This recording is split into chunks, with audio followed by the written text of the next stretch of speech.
Nagkatensyon sa labas ng isang pamilihan sa Iloilo City nang paalisin ng mga ambulant vendor at kumpiskahin ng mga paninda nila. Ang reklamo ng isang tindero, sinampal umano siya ng isang enforcer at kinuha ang kanyang bag na may pera. Itinanggi ito ng Iloilo City Local Economic Enterprise Office, sabay kundi na saan nila pananakit sa kanilang tauhan sa isa pang operasyon. Git po nila may itinakdang market day kung kailan pinapayagan ang mga ambulant vendors sa lugar. At ayon sa Iloilo City Police, ipinatutupad nila ang maximum tolerance sa mga operasyon. Nasa 50 bahay sa Mandaue City sa Cebu ang natupok kanina madaling araw. Ayon sa BFP, mabilis kumalat ang apoy sa mga bahay na dikit-dikit at gawa sa mga light materials. At dahil masikip sa lugar, umabot ito sa ikalawang alarma bago tuluyang maapula. Nasa 200 individual ang nawalan ng tirahan at halos walang naisalbang gamit. Patuloy ang investigasyon at sa parehong lungsod, nagliyab ang isang kotse matapos sumalpok sa sinusundang truck. Bahagyaring napinsala ang truck at ligtas naman ang mga driver. Patuloy ang pagsisiyasat. Samantalang sa Obando, Bulacan, nagbayanihan ng mga residente sa pag-apula ng sunog sa isang bahay noong Biyernes. Ang iba sa ilog na kumuha ng tubig na ibinuhos sa apoy na tumagal ng 15 minuto. Walang nasaktan at ayon sa BFP, ang sunog ay dahil sa kawan ng kuryente na nadikit sa bubong at nagliyab dahil sa init. Sa magkakahiwalay na lugar sa bansa, pare-parehong nasilayan ang kakaibang liwanag sa kalangitan.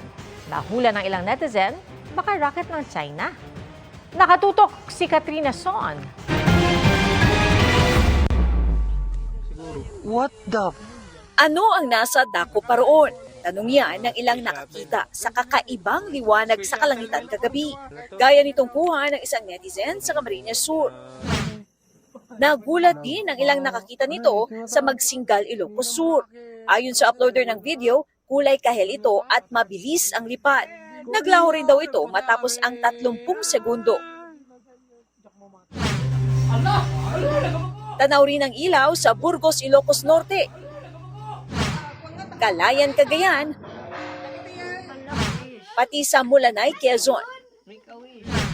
Hanggang sa Palawan, ang mga sighting na ito nangyari pasado alas 7 kagabi. Yut ninam rocket dito yun Hula ng ilang netizen, baka rocket ito ng China. Batay sa ulat ng Chinese media, nag-launch ang China ng isang carrier rocket mula sa dagat sa Yangjiang, Guangdong Province. Sinusubukan ng GMA News na kunin ang pahayag ng Philippine Space Agency o PhilSA at iba pang ahensya tungkol dito. Katrina Son, nakatutok, 24 oras. Humakot pa ng awards at medals ang ilang estudyante nagtapos sa junior high school. At sa daming araw, hindi na nagkasya sa liig ang mga hinakot na medalya. Yan ang pampag-good vibes ni Athena Imperial.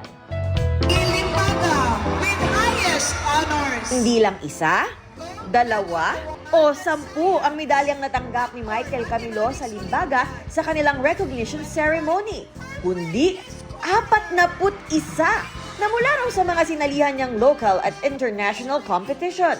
Laking gulat daw ng mga magulang ni Michael na ganun karami ang medals at awards ng kanilang anak. Ang una raw kasing sinabi ng anak, 5 lang ang kanyang awards. Sa Taguig, abay tila naging bonding moment ng magkaibigang grade 10 completers na sina Justin John Ordiz at Kalel Elijah Lontok ang magparamihan ng medalya. Si Justin ay may 49 medals na produkto ng mga tagumpay sa iba't ibang patimpalak, kabilang na ang robotics competition. Aniya, bata pa lamang daw siya ay hilig na niyang magbuo ng mga laruan. At para sa kanya, gusto niyang binibigyan ng challenge ang sarili niya. Pero sagot ni Kalel Elijah, panis yan sa kanyang tumataginting na medal haul na 82. Bunga ang mga yan ng academic achievements at mga sinalihang national at international competition. Athena Imperial, nakatutok, 24 oras.